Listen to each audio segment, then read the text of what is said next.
Meghan Markle apparently is mortified by this, but more mortified, in fact, at the direction of her relationship. So much so that she's very concerned, according to ex-staff members and current staff members, as to, well, was it all worth it? And should I truly just give up? As ever, let me explain. Morning, nice to see you, chums. Thank you so much for your time today. And I know it's funny, isn't it? Because I do say as ever, and I know everybody asks me that question.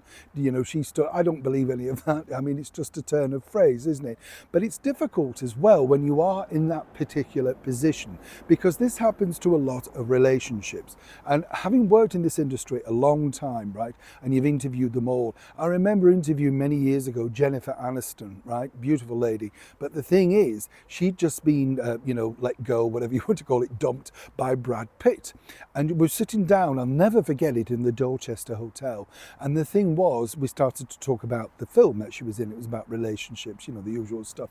And she just burst into tears. And then the whole interview had to be stopped. And I had to hand over the tapes and all that sort of stuff because she became emotionally fraught. And this was because the whole thing had played out on the public stage. It's hard to imagine just what a big story that was at that time, because remember, pre-internet, so week after week, magazine covers of Brad dumps Jen, Jen dumps Brad, Brad goes off to Angelina, that sort of stuff.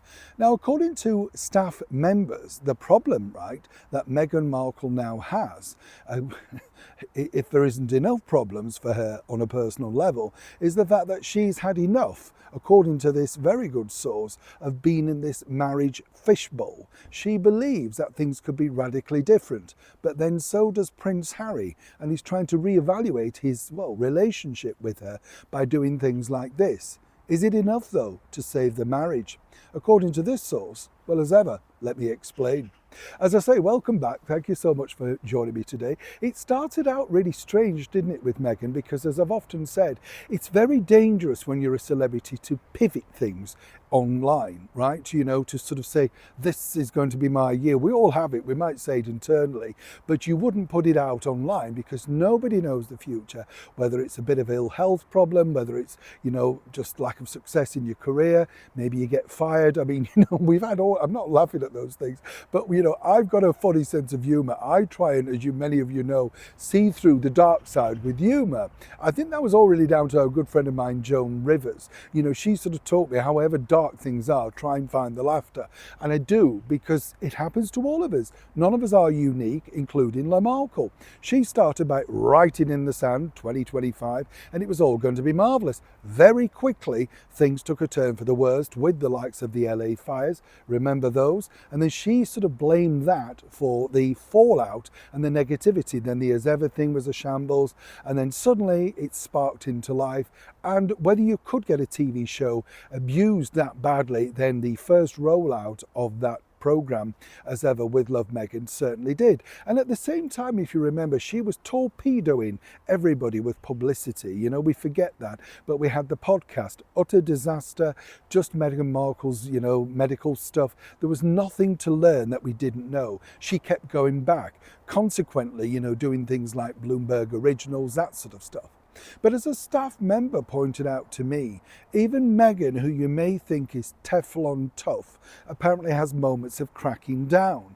And the problem is that in that marriage, and this is the problem that really is the sort of cold face of it all. Harry really, he's kind of used to the media. I mean, that might sound a little odd, but I would say he's a tougher sort of veneer than Meghan Markle. She thought that when she married him, things were going to be different. Things were just going to fall into place. The world was going to fall in love with her. And more importantly, well, who did people think they were criticizing her? Harry, if you remember at the initial point, sent out a message to the media saying, more or less back off. Remember that? And so consequently, she felt that she was always going to be protected. Exposed as a liar, exposed as a fraud, exposed as all those different things, again, allegedly, now have seen her chip away.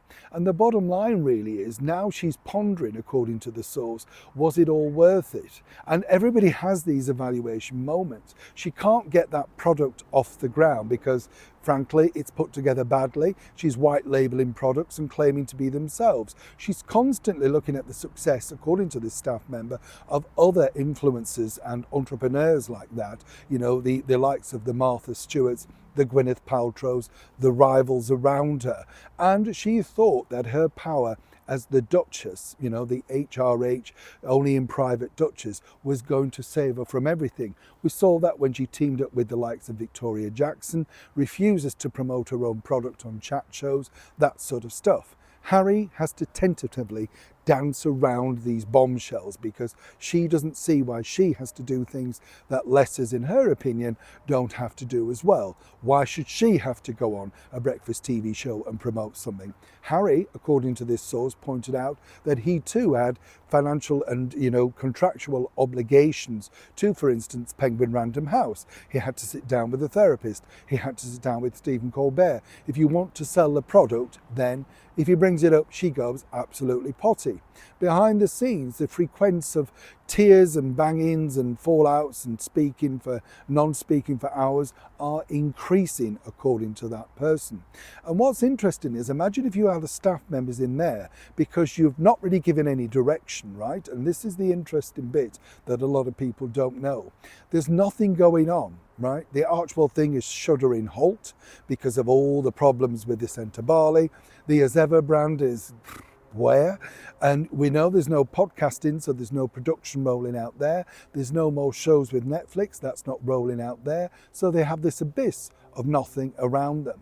And the problem now that you have, if you're in Harry and Meghan's shoes, is where do you turn next? You see? Now they're looking inwardly at each other and apparently both looking as if you did what I said, and if you did what I said, then the blame game wouldn't exist. But the blame game is existing on a huge level. And sadly, many people are suggesting that it could be one of them finally ready to crack. All eyes are on Meghan. Apparently, she's had enough. Neil Sean, Kensington, London.